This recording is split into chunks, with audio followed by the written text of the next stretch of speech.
Can I have your names, please? I'm Dave Arcastle, bass player with Clan of Anarchy. And I'm Joel, I'm a vocalist of Clan of Anarchy. That's great. Well, I'd just like to ask you a few questions just about the Clan of Anarchy, because I know you've got a lot of gigs coming up over the course of the remainder of the year. Can you just tell me sort of what gigs you have got coming up with? Well, first up is the recording of his first EP. As title, yet to be decided. We've got several options that keep getting changed every week. What was that one to do with Toast? Toast of Anarchy. Toast of Anarchy, that's it. But we think it's more going to be Curse of a Generation. We quite like that one. Oh, that sounds great. Actually. Named after one of our songs. Yeah. So with the recording that's going to be coming up, what date have you got planned for that recording? Well, that's going to be, I think we've got September 14th, Sunday. That's right. 3 hours booked, which we hope to get the entire EP recorded, because we like a raw sound. It's actually a month's time to record. Can you believe it? Oh, that's brilliant. It's actually a month's time today to record. Month today. Wow, so not very far away. Do you guys have a sort of a set sort of structure of which songs you're going to record? We've chosen the 5. Yeah. We've chosen the 5. We're recording 4, and I think he's already got one in the can, so to speak. That they did at university. Oh, brilliant. So what are those 5 songs? Would you not like to disclose them just yet? I can't remember the 5 songs. We know we've got Entertain You, Curse of a Generation, Tormented. You're not going to be doing... Do we have Blitzkrieg Bot? No, I think we've stayed to all originals. So they're 3 that we've What about break stuff? Going on. What about break stuff? Do we keep that in? No. We just stuck to the songs we wrote. So is it a case of the recording for the EP is going to be all original material? There's going to be no... Because I know you guys do a cover of Limp Bizkit, and you also do a cover of the Anarchy in the UK as well. Yeah, Anarchy in the UK, Sex Pistols... Rob Zombie Dracula. Yeah, Anarchy in the UK, by Sex Pistols. Blitzkrieg Bop, Bite Ramones. We do Rob Zombie's Dracula, and... Limp Bizkit break stuff. Limp Bizkit break stuff, and Eat Sleep Mosh Repeat, which is a cover of... Eat Sleep Rave Repeat by the Chainsmokers. So will you guys be maybe recording those tracks, or are you going to leave those tracks We'll out? leave them as live at the moment. I mean, if this EP proves successful and we start getting some money in so we can record a proper album, then of course they'll go on to an album. But at the moment, one step at a time, get an EP out, see if people like it, and then take it from there. One little hurdle at each time. I like the idea. So how do you guys feel about the 2 upcoming gigs that you've got? Do you feel sort of like you guys have I'm quite looking forward to the birthday bash in October. Yeah, me too. Because there's some really good bands on that bill. Yeah, Francis Levere from Dead and Dog Years. Yeah, I mean, there's some really good. Captain Hotnight, he's a legend. I'm glad that you feel happy about the upcoming gigs. Negatives UK. Yeah. So do you guys feel like you're very gig hungry? Do you feel like these 2 gigs, do you think they will satisfy the kind of... No, we won't. I mean, if we get as many gigs as we can get. I reckon if we can get a gig a fortnight permanently, we'd be quite happy at that. Have you as a band sort of brainstormed any potential gigs that you'd like to join? Is it just more gigs that perhaps that will be organised by Ricky, or any other gigs outside at the moment, of this? I'm quite happy doing supports. Because we're not in a financial position to put on major gigs, and I mean, even though we've been around nearly a year, we're still learning. Yeah, we're still there's some bands that have been going 15 years and still learning. You know. So I'm quite happy to be a support act. I think I dread going on last at the moment. Going on first, fine, get it out of the way with, let somebody else worry about it. Let somebody else worry about it all. Let's go out there and have a laugh. So do you feel then at this stage that you're not ready to headline necessarily though? No, but if somebody says, oh, by the way, you can headline Download, we'll do it. You know, Yeah. we'll play download. If somebody wants us to play it, we will play it. But I don't think we're ready to headline. No way. Oh, it's great that you guys have got that I'd ambition love to do it, but we're not quite ready yet. It's great that you guys have got the ambition to play gigs. Do you feel like at the moment there are any gigs? I know that obviously Ricky does organise gigs, you know, in the local area. Do you think he might put you on to sort of other future gigs, maybe in the January, February time? Maybe once we get these two out of the way, then he can see us twice in a short period of time, because half of the time it's consistency. Anyone can do a great gig first time, and the first time we played, which was March, I was still learning guitar, and we weren't very good, but the amount of people that came up to us and said, "Wow, you've been best band we've had on early doors," you know. People kept saying about and people kept saying about me, God, I've never seen so much energy on stage and all that kind of thing. I didn't think we didn't think we were very good, you know. We thought we got through it. You know, for the first gig, we just thought we got through it. But now we're ready for second, 3, 4, 5, 6 and beyond now. Oh, I'm really glad that you guys, you know, felt like it, because I watched that gig and I thought it was I thought you played very well, and I think the crowd really enjoyed it. Well, I think it's good that you never heard a progressed. thing, because you're so busy concentrating on what you're doing. And I thought, oh damn, I played bum up, but keep going, whatever you do, you don't stop. And at the end, we just heard this loud roar. Oh, I didn't see a person, you know. I just heard a lot of happy sort of crowd members. And then afterwards somebody said, "Oh, that regular cover were good," or whatever. And I was like a zombie for a good hour or so afterwards. Yeah.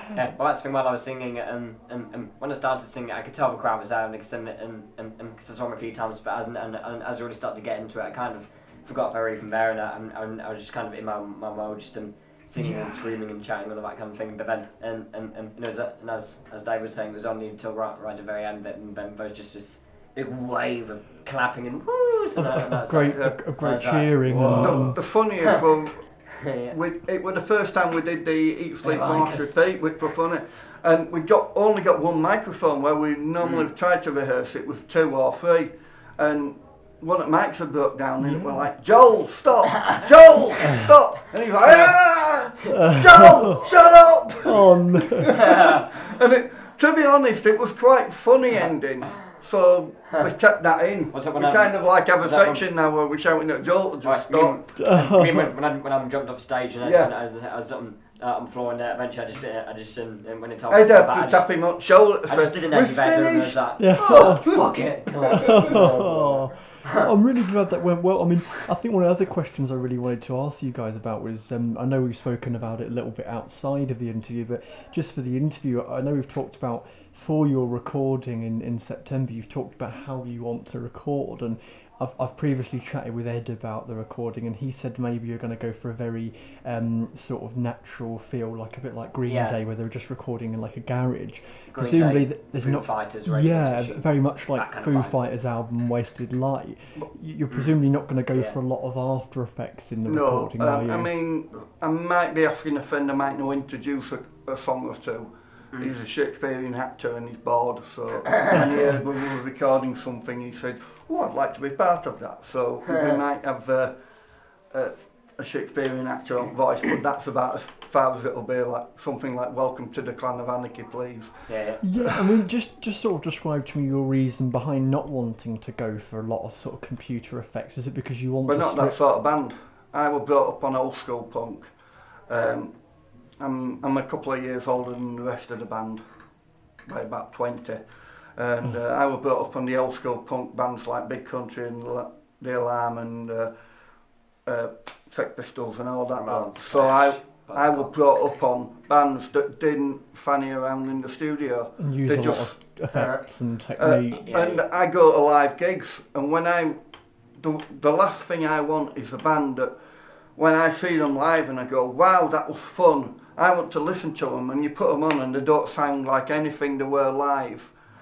It takes it away from me, because, or vice versa, when you hear a band on the album and you go, "Wow, that sounds amazing, what they're like live," and you go and then they're just not half as good. Or experience, you know, so it just, you've got to be what it says, and we're a raw punk metal band. Do you feel like though, like I mean, because a band I quite like is Green Day, and some of their stuff. One of my favourite bands. Would you feel like some of their stuff, for example, like the earlier albums, like you've got the Dookie and the Nimrod? Do you think those albums, the way they were made was quite raw and there wasn't a lot of effects used? But then again, you could say that the later albums they've made, like 21st Century Breakdown, there's been a lot more effects used. Do you think sometimes effects make an album feel more complete though, more whole? Like? It's a money thing. When you've got the money to spend on effects, spend money on effects. If you ain't got the money, then rather the better. You know, it's David Lee Roth once said it. He says you've got to get the cake right first and before you start putting the icing on.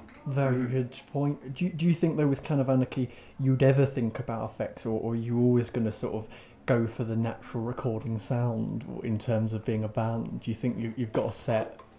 With me and when it comes to music, I've got just really diverse tastes. I mean, I'm kind of bands and that kind of thing,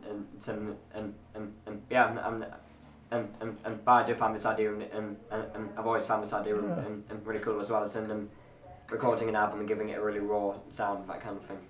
But I'd say never, because if we're still going in 10 years' time, or even who knows, at the moment we're on limited budget to no budget, so raw sound works when you ain't got a lot. When you've only got 3 hours in a recording studio, you cannot afford to spend 10 hours on sort of After Effects. On After Effects and fanning around. Just get in, get the song on.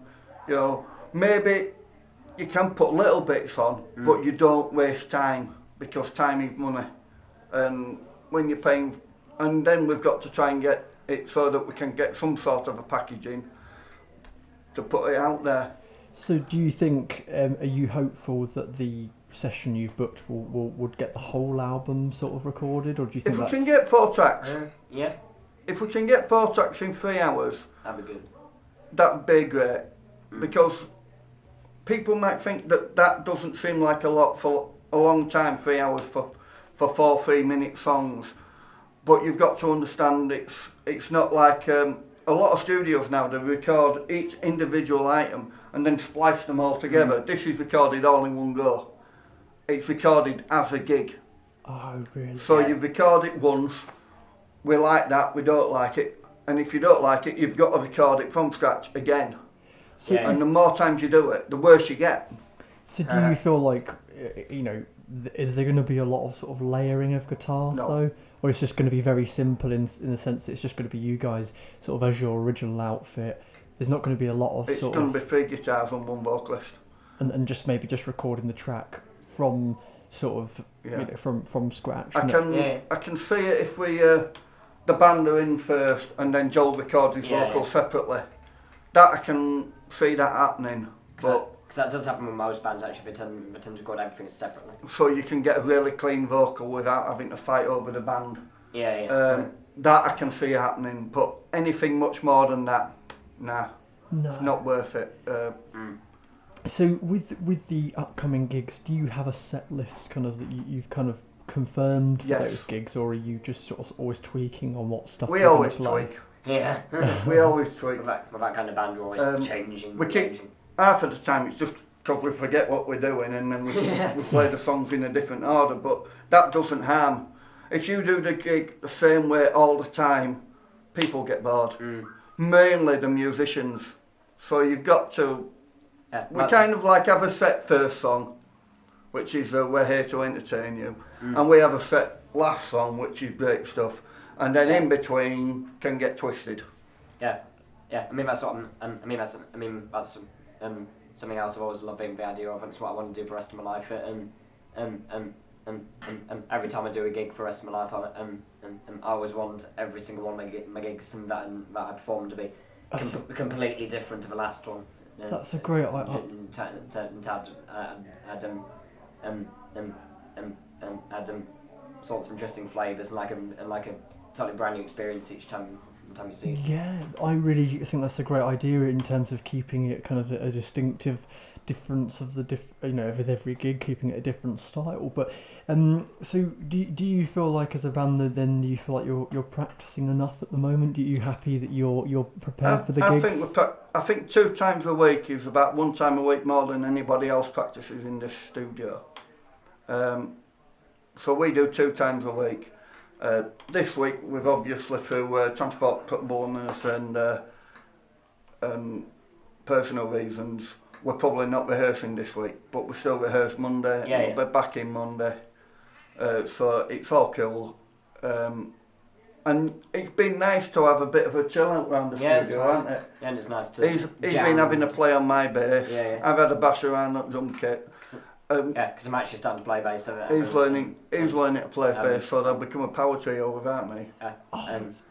We may we keep joking that one day, sometimes we'll actually pass him the I'll do vocals and he can do bass playing. Oh really? It's almost like a sort of a changeover. It's just a joke, really exciting. I'm just playing I'm just playing bass in my spare time because I like it. Oh, that's great that you guys are still experimenting. So just finally, you never know. One day I might feel like something. I might have been. It might happen. We might do it. Oh, that'd be brilliant. I just stammer sometimes. But what I was saying was one day I might have. You never know, some kind of side project or play bass or something. You never know. I might like be in another band as well as maybe a band that's already formed and that's been around for some time and I'll do a soul. I'll do a soul singing blues project. Oh really? Sort of side project. So just finally, within terms of the music tracks that you've got, do you guys feel like there's any material you want to add to that, or are you happy that with the set list is a kind of a finalised piece? It'll change by the time we come to record. We've got the 4 that we're recording and the one they've got already sorted. Though we keep them in an hour in between 2 and 3 though. But I think the ones we've got are gonna stay. Depending on whether Ed changes his mind, because he can change his mind more times than his underwear sometimes. I don't think he ever changes his underwear. What, you don't think he ever changes his underwear? As we call Ed, ADH, look at Rabbit! That's brilliant. Well, thanks very much for your time, Steph, this interview. It's been great. Thank you. Oh, no problem. I mean, it's been a chilled out day due to the fact that Ed's stuck on a bus and Cavan's stuck with social services for some reason, which we won't go into, which is bollocks, but never mind. Well, that's brilliant. But today's been a bit of a laugh, so been able a nice chill out, because rehearsal, the way we rehearse, it can be A, exhausting and B, tiring. And or C, crazy and fucked up.